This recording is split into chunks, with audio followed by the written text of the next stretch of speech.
저와 여러분 교독합니다. 집에서도 제가 읽고 여러분이 이렇게 읽으시고 교독하시는 거예요. 화 있을진저 눈먼 인도자여 너희가 말하되 누구든지 성전으로 맹세하면 아무 일 없거니와 성전의 금으로 맹세하면 지킬지라 하는도다.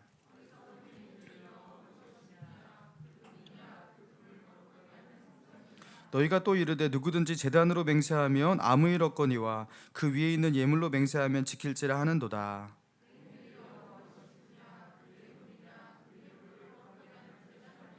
그러므로 제단으로 맹세하는 자는 제단과 그 위에 있는 모든 것으로 맹세하며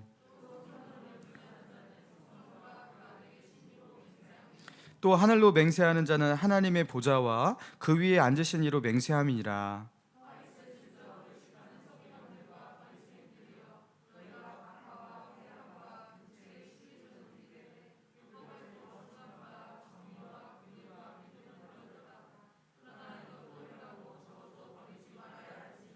맹인된 인도자여 하루살이는 걸러내고 낙타는 삼키는도다.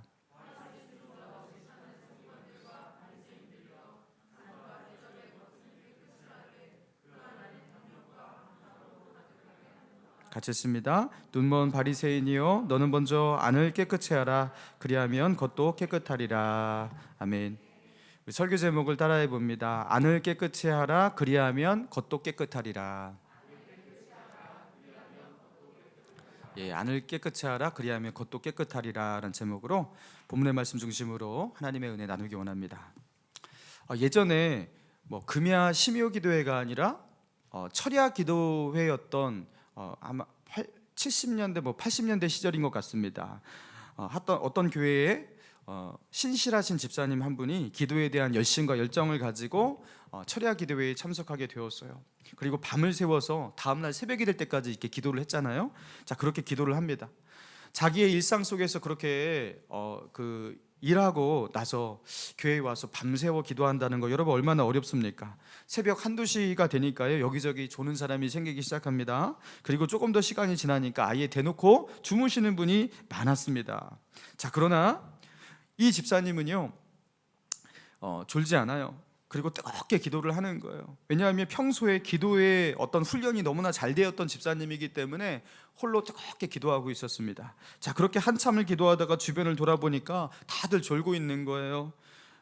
그리고 결정적으로 졸아서는 안 되는 한 분이 졸고 있었어요.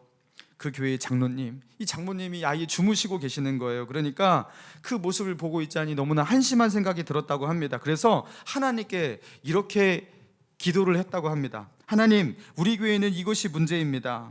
기도 훈련이 얼마나 안 되어 있으면 하루도 깨어서 기도를 못합니까? 장로가 졸고 있는 것 좀 보세요. 제가 보기에도 이렇게 한심한데 하나님이 보시기에 얼마나 답답하시겠습니까? 그렇게 하소연하면서 기도를 하는데요, 하나님께서 이렇게 깨어서 기도하는 그 집사님에게 이런 응답을 주셨다고 합니다. 너 자꾸 그렇게 불평할 거면 너도 그냥 자라. 아마도 설교의 이해를 돕기 위해서 누군가가 만들어낸 예와 같은데요, 이게 우리에게 주는 교훈이 있습니다. 다른 사람이 졸고 있는 것을 비판하고 그것을 불평할 거라면 차라리 너도 그와 같이 그렇게 자는 게 낫다. 여러분, 기도하러 왔다가 그죠? 졸고 있는 거, 여러분 그걸 죄라고 한다면 차라리 죄를 가지고서 누군가를 비판하고 정죄하는 그 불평보다 너가 그 사람을 비판하고 정죄하는 그 불평하는 그 죄가 오히려 더 크다라는 거예요. 무엇이 더 크고 하나님을 아프시게 하는 죄인 줄 모르고 우리는 더 크고 더 끔찍한 죄를 짓고 있다라는 거죠. 여러분, 이게 바로 우리의 모습 아니겠습니까? 보여지는 죄는요 정말 큰 죄라고 생각해요. 들통난 죄는 진짜 큰 죄예요. 그러나 보이지 않는 죄는 죄가 아니거나 작은 죄로 취급합니다. 그래서 내 안에 있는 것, 그렇죠? 내 안에 있는 하나님이 미워하시는 마음과 생각과 그런 품은 뜻, 여러분 이런 것들은요 좀 괜찮다고 생각하는, 그것은 작은 것이라고 생각하는 그런 모습들이 있다라는 거예요. 여러분, 그런데 이런 신앙의 오류에 우리가 빠지고 이 오류가 심각해지면 우리는 어떻게 되는 거예요? 자, 오늘 본문에 나와 있는 화 있을진저 서기관과 바리새인들이요. 여러분, 화를 당할 서기관과 바리새인들이 되는 겁니다. 여러분, 하나님은 말씀하셨어요. 중요한 것은 무엇이다? 안이다. 안. 보이지 않는 마음 안에서 모든 것이 결국에 시작되기 때문에 진짜 중요한 것은 보이지 않는 마음이라는 거예요. 여러분, 이런 메시지가 성경에 처음부터 끝까지 일관되게 나오는 메시지예요. 여러분, 그래서 기독교의 경건이라는 것은 밖의 겉모양을 바꾸면서 마음 안을 바꾸고 들어간다. 여러분, 이런 게 아니에요. 기독교의 경건은 어떻게 시작됩니까? 안에서 일어나는 변화를 밖으로 끌어가는 거예요. 본질과 형식이라고 우리가 나누고 있잖아요, 그죠? 본질과 형식 가운데서 형식은 우리에게 많은 도움을 주고 때로는 본질을 담는 좋은 그릇이 되어주기도 합니다. 그러나 형식이라는 것은 결코 본질을 보장해주지 못해요. 그것을 철저히 증명한 것이 무엇입니까? 2000년 전 바로 서기관과 바리새인들이 그걸 증명했어요. 철저한 형식이라는 것은 결코 본질을 보장하지 못합니다. 여러분, 그런 맥락에서 오늘의 이 말씀을 살펴보길 원합니다. 자, 오늘 보면 16절에서 22절 여기까지는요, 맹세에 관한 얘기를 하고 있는데요. 자, 먼저 16절 17절을 읽겠습니다. 시작. 화 있을진저 눈먼 인도자여, 너희가 말하되 누구든지 성전으로 맹세하면 아무 일 없거니와 성전의 금으로 맹세하면 어리석은 맹인들이여, 어느 것이 크냐? 그 금이냐? 그 금을 거룩해 하는 성전이냐? 여러분, 당시의 서기관과 바리새인들은 어떻게 가르쳤냐면요, 맹세를 지키는 게 좋지만 모두 다 꼭 지켜야만 하는 것은 아니다. 그 맹세의 책임을 지지 않아도 되는 것들이 있다, 이렇게 가르쳤다라는 거예요. 그러면 꼭 지켜야 하는 것과 지키지 않아도 무방하는 이 맹세를 어떻게 나눴냐면요, 자, 성전으로 맹세하면 그 맹세는 지키지 않아도 된다, 책임지지 않아도 된다, 이렇게 했어요. 그러나 너가 만약에 성전의 금으로 맹세했냐? 그러면은 그 맹세는 책임 소지가 있다. 왜냐하면 그 금이라는 것은 재물이잖아요, 그죠? 내가 성전을 가지고 맹세했으면 성전을 이 사람한테 줄 수는 없지만 성전의 금을 가지고 맹세했어요. 그 금이라는 것은 재물이잖아요. 그러니까 이건 책임 소지가 있다, 그랬다라는 거예요. 자, 그리고 18절 이하에도 같은 맥락으로 말씀하고 있습니다. 제단을 두고 맹세하면 그 맹세에 책임을 지지 않아도 되지만 제단의 재물, 제단에 예물을 두고 맹세하면 거기서 양과 소로 바치잖아요, 그죠? 그걸 가지고 맹세하면 그것은 지켜야 한다. 왜냐하면 재물이라는 것은 물질이기 때문에 그 물질에 대한 배상의 책임이 있다라는 거예요. 여러분, 그러나 이 맹세의 원래, 이 맹세의 율법, 이 맹세를 우리에게 주신 그 의도가 무엇입니까? 하나님의 의도?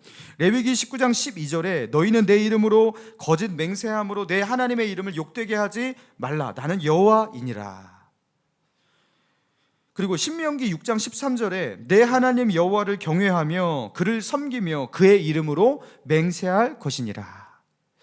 여러분, 맹세는요, 여호와의 이름으로 맹세할 것이라, 이렇게 맹세를 원천적으로 금하는 게 아니에요. 예수님께서 너희는 도무지 맹세하지 말지니라, 그것이 옛날에 저희가 다뤘어요. 그게 맹세를 원천적으로 금하시는 말씀이 아니에요. 맹세를 진실하고 신실하게 하나님 앞에서 하라는 내용입니다. 그리고 맹세를 할 때에는 여호와의 이름으로 여호와 앞에서 하는 거예요. 그 사람과 나와의 사이에서 하는 게 아니라 맹세는 언제나 하나님 앞에서 하는 거예요. 그래서 그 맹세는 지켜야 하는 거예요. 진실해야 되는 거예요. 자, 그런데 서기관과 바리새인들은 이런 맹세의 엄격한 율법의 이 제약, 그리고 그 맹세에 대한 책임을 피해가기 위해서 어떻게 했던 거예요?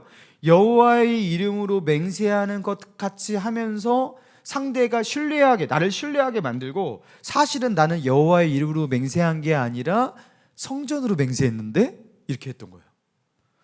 나는 여호와의 이름으로 맹세한 게 아니라 제단으로 맹세했는데, 이랬던 거예요. 여러분, 정말로 어이없죠? 근데 실제로 이렇게 가르쳤던 겁니다. 왜냐하면 본인들이 맹세를 해놓고 맹세의 그 제약과 맹세의 책임을 피해가려고 하는, 여러분, 그렇게 했던 거예요. 책임지기는 싫은 거예요. 그러나 나는 율법을 지켰다 말하고 싶은 거예요. 그래서 나는 경건한 사람이라고, 그렇게 맹세를 지키지 않았지만 나는 그래도 경건한 사람이라고 이렇게 말하고 싶기 때문에 이런 억지 같은 맹세의 규례를 만들었던 겁니다. 자, 그리고 예수님은요, 또다시 서기관과 바리새인들을 책망하시는데요. 자, 23절입니다. 같이 읽습니다. 시작. 화 있을진저 외식하는 서기관들과 바리새인들이여,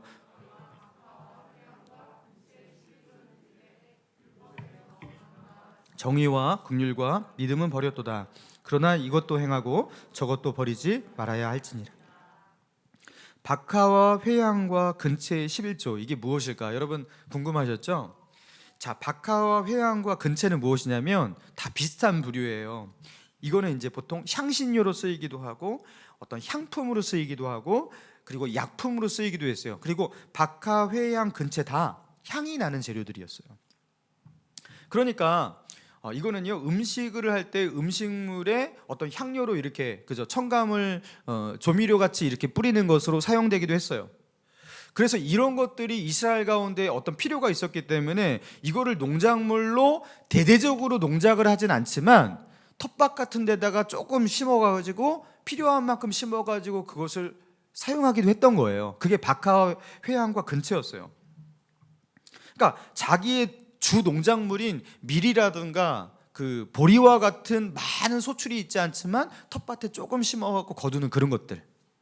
자, 그런데 서기관과 바리새인들은 율법에서 명한 그 11조 생활을 철저히 하기 위해서 그들은 어떻게 했다? 그 짜잘한 소출, 어떻게 보면 그냥 넘길 수도 있는 그 짜잘한 소출이지만 그 텃밭에 가꾼 작은 소출인 박하와 회양과 근체의 11조까지도 철저하게 거두어야 한다, 이렇게 말했다라는 거예요. 그리고 그런 11조, 철저한 11조 생활을 자신의 경건의 어떤 보증과 같이, 그죠? 그렇게 여기며 살아왔다라는 거예요. 그런데 정작 예수님은 말씀하십니다. 너희들은 그렇게 작은 것들을 철저히 챙기면서, 그죠? 작은 것들을 지키는 사람이지만 율법에서 명한 정말 중요한 것들을 놓치고 있다. 그게 무엇이냐? 정의와 긍휼과 믿음은 버렸다. 하나님께서 정말 원하시는 것, 하나님이 정말 지키라고 하는 그 정의를 버리고, 그리고 긍휼을, 그죠? 사랑을 행하는 것, 그리고 믿음을 지키는 것, 이런 것들을 버리고 그 자잘한 것들을 하나님 앞에 지킨다고 자랑하고 있다라는 거예요. 그러면서 그들이 행하고 있는 모순을요, 자 24절에서 이렇게 표현하고 있습니다. 맹인된 인도자여, 하루살이는 걸러내고 낙타는 삼키는도다. 자, 이게 무슨 말이냐면요, 자, 하루살이는 구약 율법에 나와 있는 부정한 것과 부정하지 않은 것에 관한 어떤 그 규례에 보면요, 하루살이는 부정한 곤충이에요. 근데 이 하루살이를 걸러낸다라는 게 무슨 뜻이냐면, 그 당시에 포도주를 담그잖아요. 하루살이가 작으니까 이제 망을 뚫고서 이 포도주에 이 하루살이가 들어왔단 말이에요. 근데 자신이 먹어야 할 음식 가운데 부정한 이런 것들이 닿으면 부정해지잖아요. 그러니까 이 하루살이로 인하여서 부정해지지 않기 위해서 어떻게 하냐면 하루살이를 걸러냈다고 합니다. 하루살이를 철저하게 걸러내는 거예요. 자, 그런데 낙타는 삼키도다. 하루살이는 걸러내고 낙타는 삼키도다. 이게 낙타도 역시 부정한 짐승입니다. 낙타도 부정한 짐승이에요. 율법에서 명한 부정한 짐승 가운데 포함이 되는 게 바로 이 낙타입니다. 그런데 낙타는 걸러내지 않아요. 왜요? 낙타는 나에게 큰 유익이 되고 그리고 나를 채워줄 수 있는 많은 것들이 있거든요. 그러니까 하루살이, 작은 죄에 대해서는 요란 법석을 떨고 그것을 거부하면서 정작 큰 죄에 대해서는 그 죄가 자기에게 이익이 되고 도움이 될 때에는 그거에 대해서는 어떻게 한다? 관용하고 그 죄를 저항하지 않고 받아들이는 모순을 보여주고 있다는 거예요. 그러면서 이러한 모순된 바리새인과 서기관들의 이 모습이 왜 그러한지, 그들이 왜 이런 모순된 모습들을 보여주고 있는지를, 그 근본적인 원인과 이유를 주님이 말씀하십니다. 25절 시작. 화했을진저 외식하는 서기관들과 바리새인들이여, 잔과 대접의 겉은 깨끗이 하되. 자, 그들에게는 잔과 대접의 겉을 깨끗이 하려고, 그렇게 깨끗한 모양으로 그렇게 보이려고 그렇게 열심히 노력하지만 그 안에는 무엇을 숨기고 있다? 그 안에는 무엇을 숨기고 있다고요? 여기 말씀해 보니까 그 안에는 탐욕과 방탕으로 가득하게 하는도다. 그들의 삶을 정작 이끌고 가고 있는 것은 무엇이냐면 하나님을 사랑하고 하나님을 경외하는 마음이 아니라는 거예요. 그들의 마음 안에 있는 진정한 주인은 무엇이냐면 탐욕과 방탕이라는 거예요. 돈에 대한 탐욕, 재물에 대한 탐욕, 이것이 그들의 삶을 이끌고 가고 있어요. 그리고 하나님을 즐거워하고 하나님을 기뻐하는 마음이 그들의 마음을 사로잡고 있는 것이 아니라 방탕. 여러분, 방탕이 무엇입니까? 세상을 즐기고 즐거워하는 마음. 세상이 너무 즐거워, 기뻐. 재밌어. 사실은 하나님을 기뻐하는 게 아니라 세상을 즐거워하고 세상을 기뻐하고 세상을 좋아하는 그 마음, 이게 방탕이잖아요. 이 탐욕과 방탕이 그들의 삶을 이끌고 가고 있다는 거예요. 그런데 그런 탐욕과 방탕이 자신의 주인이 되어서 자기의 삶을 이끌고 가고 있는 자신의 본 모습을 들키지 않기 위해서 어떻게 하는 거예요? 거룩과 경건으로 자기를 잘 포장하려고 하는 거예요. 그러나 주님은 말씀하십니다. 아무리 너희가 거룩과 경건한 모양으로 너희를 포장할지라도, 포장지를 아무리 좋은 거 쓰고 깨끗한 것을 쓰고 그렇게 싸고 싼다고 하여도 소용이 없다라는 거예요. 자, 26절입니다. 26절 같이 읽겠습니다. 시작. 눈먼 바리새인이여, 너는 먼저 안을 깨끗이 하라. 자, 먼저 무엇을 해야 한다고요? 안을 깨끗이 해야 한다. 그래야지 겉도 깨끗해진다. 자, 순서는 안에서부터 시작해야 한다 말씀하십니다. 밖에서 안으로가 아니에요, 여러분. 안에서 밖으로입니다. 이 순서가 바뀌어 버렸어요. 그럼 어떻게 되는 거죠? 서기관과 바리새인들의 저 오류에 빠지게 되는 겁니다. 이것은요, 기독교의 경건에 있어서 절대 바뀔 수 없는 너무나 중요한 원리인 거예요. 안에서 밖으로예요. 여러분, 안에서부터 시작되는 거예요. 여러분, 그래서 우리가 통회하고 자복한다라는 것은 안을 건드리는 거예요. 내 마음을 하나님께 굴복시키고 순종하는 거예요. 나 이제부터 이제부터 이거 해야지라는 단순한 계획과 생각, 이 정도로는 안 돼요. 하나님께서 우리에게 요구하시는 순종과 그 복종이라는 것은 무엇이냐면 마음의 굴복입니다. 하나님이 원하시는 것은 안에서부터 시작하는 거예요.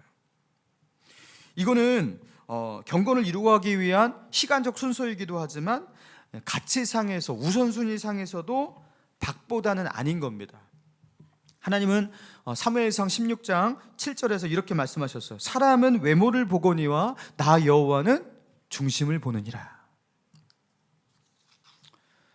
사람들은 외모를 보고 외모를 가지고서 많은 것들을 평가하고 그렇게 하지만, 그래서 사무엘이 와서 차기 이스라엘 왕을 누구로 할 것인가, 기름 부을 것인가 하면서 이새의 아들 엘리압을 보니까 야, 왕이도다. 누가 봐도 왕이네. 그죠? 외모를 본다라는 거예요. 그 사람의 조건과 환경, 이런 것들을 본다라는 거예요. 스펙을 본다라는 거예요. 그런데 하나님은 무엇을 본다? 그거 하나도 안 본다. 나 여호와는 중심을 보느니라. 여러분, 가짜 자존감이라는 그 책을 제가 읽었는데 그 책에서 제가 캡처한 내용입니다. 여러분 들어보시기 바랍니다. 자존감이 높은 사람은 남들한테 자신을 숨길 필요를 느끼지 못한다. 설사 남들이 자기에 대해 좋지 않은 평가를 내리더라도 별로 개의치 않는다. 이미 내가 나를 높이 평가하고 존중하기 때문이다. 그러나 자존감이 낮은 사람은 남들한테 자신의 진짜 모습을 들킬까 봐 노심초사한다. 남들이 아무리 좋게 평가하고 반복적으로 사랑한다고 말해도 상대가 자신의 진짜 모습을 알게 되면 분명히 자신을 싫어하고 버릴 거라고 두려워한다. 또한 자기 확신이 부족하고 실수를 매우 두려워한다. 때문에 자기를 솔직하게 드러내지 못하고 항상 무언가를 감추려 하며 위장하며 포장하는 데 익숙해져 있다. 그러니까 자존감이 높은 사람과 자존감이 낮은 사람의 어떤 특징을 말하고 있는 거죠. 여러분, 자존감이 높은 사람과 낮은 사람의 특징은 어떻게 갈린다고요? 자존감이 높은 사람은요, 다른 사람의 평가에 크게 개의치를 않는데요, 휘둘리지 않는데요. 왜입니까? 나는 진짜로 안 그렇거든요. 그 사람이 그렇게 말하지만 그건 그 사람의 생각이고 그 사람이 잘못하는 거고 나는 안 그렇거든요.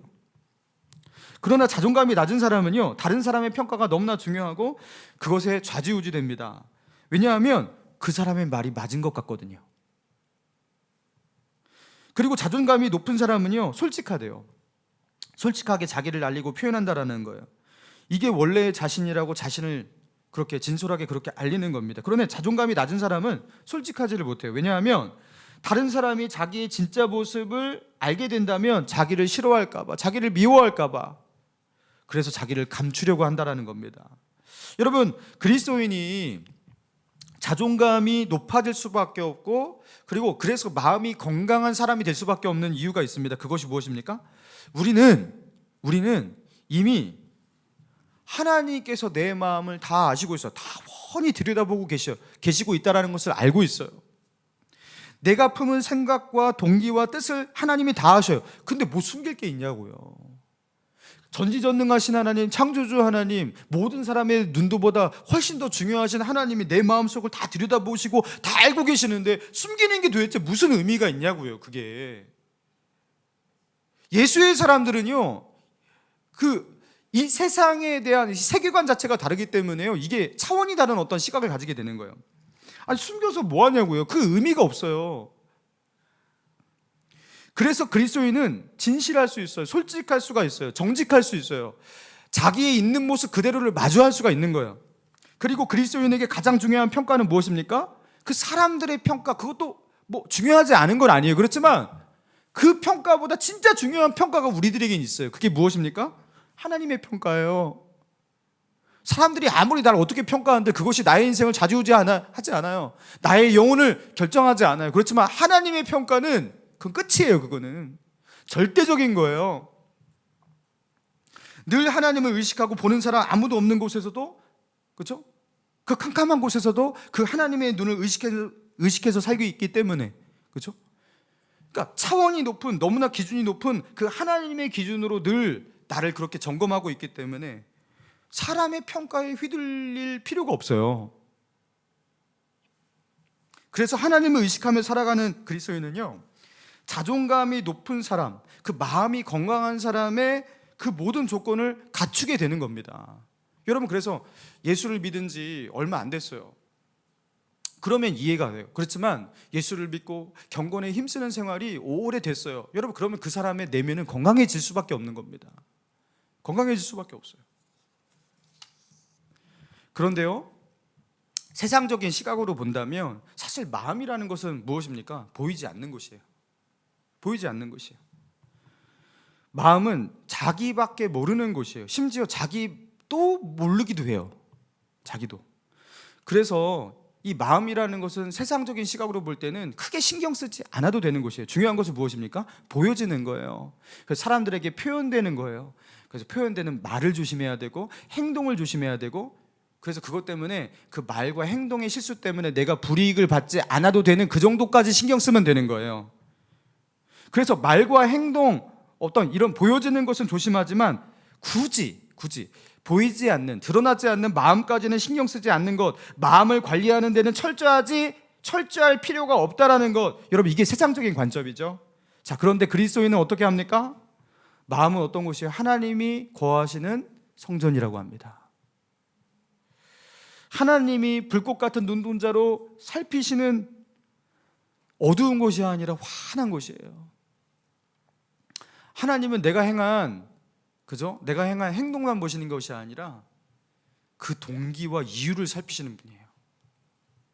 그러니까 하나님 앞에 그것을 지키기 위해서, 깨끗하게 지키기 위해서 힘쓰는 거죠. 이게 그리스도인입니다. 1980년대에 미국에서 TV 설교자로 그렇게 방송되는 유명한 설교자였는데요, 지미 스와가트 목사님이라고 있었습니다. 이 지미 스와가트 목사님이 어느 날 우연히 자신의 동료 목사님의 불륜 사실을 알게 돼요. 목사님이 이제 불륜을 저지른 거예요. 그 동료 목사님의 이름은 바빈 고먼 목사님이었는데, 이 바빈 고먼 목사가 불륜을 저지른 것을 보고 이 스와가트 목사님이 어떻게 이럴 일이 있을 수가, 그것도 목사가 하면서 그 교단에다가 이 사실을 고발합니다. 그리고 이 마빈 목사는 목사직을 박탈당하고 교단에서 쫓겨나게 되죠. 자, 그런데 몇 년 후에 어떤 일이 일어났냐면요, 자신의 동료 목사의 이 성범죄를, 불륜을 고발했던 그 스와가트 목사님, 그 방송에 출연하는 그 유명한 목사님이 성매매 여성과 모텔로 들어가는 것이 제보가 돼요. 그리고 이것이 미국의 대단한 스캔들이 됩니다.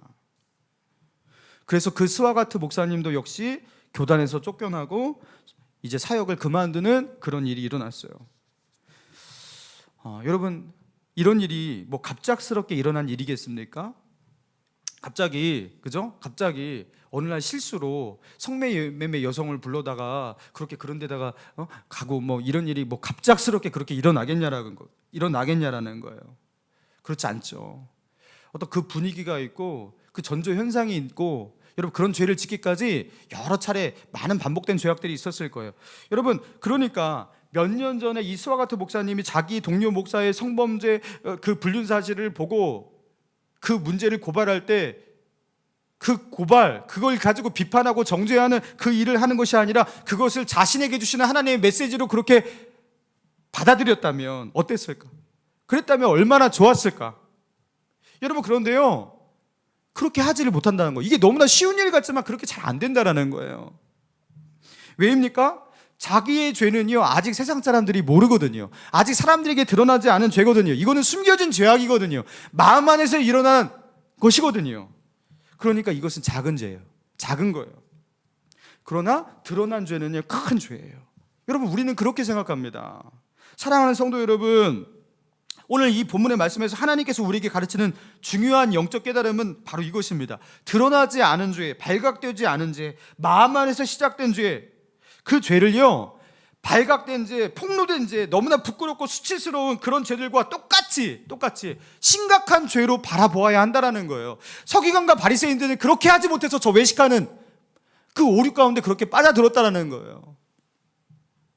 그리고 그것을 심각하게 받아들이고 그 마음 안을 청소하기 위해서, 하나님 앞에 거룩한 성전으로 만들기 위해서 진지하게 회개하고 돌이키는 그런 일들, 그게 하나님이 원하시는 진짜 경건이고 하나님이 원하시는 예배라는 거죠. 최근에 이 금야 심야 기도회 때 다루고 있는 본문이 다윗이 이제 밧세바를 범한 그 사실입니다. 그 죄를 다루고 있습니다. 여러분, 그 부분을 이제 2주 전에 다룰 때 제가 머리가 너무 아팠어요. 다윗에게 너무 실망스러웠어요. 아니, 다윗의 죄를 다시 묵상해 보니까 이게 너무 끔찍한 죄인 거예요. 이게 말도 안 되는 죄인 거예요. 그러니까 다른 사람의 아내를 데리고 와서 간음을 했어요. 그것도 모자라 갖고 그것을 무마하기 위해서 어떻게 하냐면 그 밧세바의 남편 우리아를 어떻게 합니까? 죽이라고 하잖아요. 이게 살인교사예요. 살인교사. 이게 더 악랄한 거예요. 죽이고 싶은데 자기 손으로 피 묻히긴 싫으니까 시켜서. 그것도 그 살인교사를 죽인 사람이 누구예요? 자기를 위해서 충성하고 자기를 위해서 목숨 다해 싸우는 자기의 부하예요. 와, 진짜 이거 인간도 아니야. 제가 그래서 하나님, 다윗 이거 인간도 아니에요. 이거는 사람도 아니에요. 어떻게 이럴 수가 있어요? 이게 무슨 막장 드라마도 아니고, 이거 이 다윗의 죄를, 이 심각성을 우리가 묵상해 본다면요, 이거 진짜 용서할 수가 없는 죄인 거예요. 이건, 그렇죠? 너무 실망스러웠던 거예요, 제가. 그래서 막 하면서 막 스트레스 받아갖고, 다윗이 어떻게 이럴 수 있어? 내가 존경했던 이 다윗이 하면서 1시간 동안 막 머리를 붙잡다가 정신 차리고 설교 준비를 했던 기억이 있어요. 여러분, 그럼에도 불구하고 다윗이 다윗 될 수 있는 이유는 무엇이었을까요? 사무엘이 하나님의 말씀을 가지고, 여러분, 사울을 책망했잖아요. 아말렉을 진멸하지 못한 사울을 책망했었을 때, 여러분, 그때 사울의 반응과 나단 선지자가 와서 하나님의 말씀으로 다윗을 책망했을 때 다윗의 반응, 여러분, 이 반응이 너무나 달랐던 거예요. 다윗은 나단 선지자가 와서 책망할 때 거기서 어떻게 합니까? 온 마음으로 회개하죠. 그 회개의 기도가 무엇이냐면 시편 51편입니다. 그 51편 그 16절과 17절만 읽어드릴게요. 주께서는 제사를 기뻐하지 아니하시나니 그렇지 아니하면 내가 드렸을 것이라. 주는 번제를 기뻐하지 아니하시나이다. 하나님께서 구하시는 제사는 상한 심령이라. 하나님이여, 상하고 통회하는 마음을 주께서 멸시하지 아니하시리이다. 여러분, 주께서는 번제를 기뻐하지 아니하시나니, 여러분, 하나님이 번제를 안 기뻐하세요? 여러분, 이게 어떤 맥락 가운데 하신 말씀이죠? 하나님께서 제물을 바치는 게 이거 안 기뻐하시나요? 기뻐하시잖아요. 근데 이게 지금 어떤 맥락 속에서 이 말씀을 하는 거예요? 이 표현을 하고 있는 거예요. 지금 내 상황 가운데서는 번제를 드릴 때가 아니라는 거예요. 내가 어떠한 번제를 드릴지라도 하나님이 과연 받으시겠냐라는 거예요. 지금 하나님이 내게 받으시는 제사는 딱 하나밖에 없다라는 거예요. 상한 마음이라는 거예요. 상한 마음. 통회하는 심령으로 하나님께 나아가야지 하나님이 받으신다라는 거예요. 그러니까 나는 지금 눈물을 흘리고 하나님께 통회하고 자복하고 회개한다라는 거예요. 지금 내가 드려야 할 예배는 그것밖에 없다라는 거예요. 다윗은요, 그렇게 눈물로 하나님께 나아갔던 거예요. 여러분, 그런데 사울은 사무엘상 15장에 보면요, 사울이 사무엘의 책망을 받고서 이렇게 말합니다. 사울이 이르되 내가 범죄하였을지라도 이제 청하옵나니 내 백성의 장로들 앞과 이스라엘 앞에서 나를 높이사 나와 함께 돌아가서 내가 당신의 하나님 여호와께 경배하게 하소서. 사무엘이 가려고 하니까요, 그 옷을 붙잡습니다. 나로 하여금 나와 함께 백성들 앞에서 경배하게 하소서.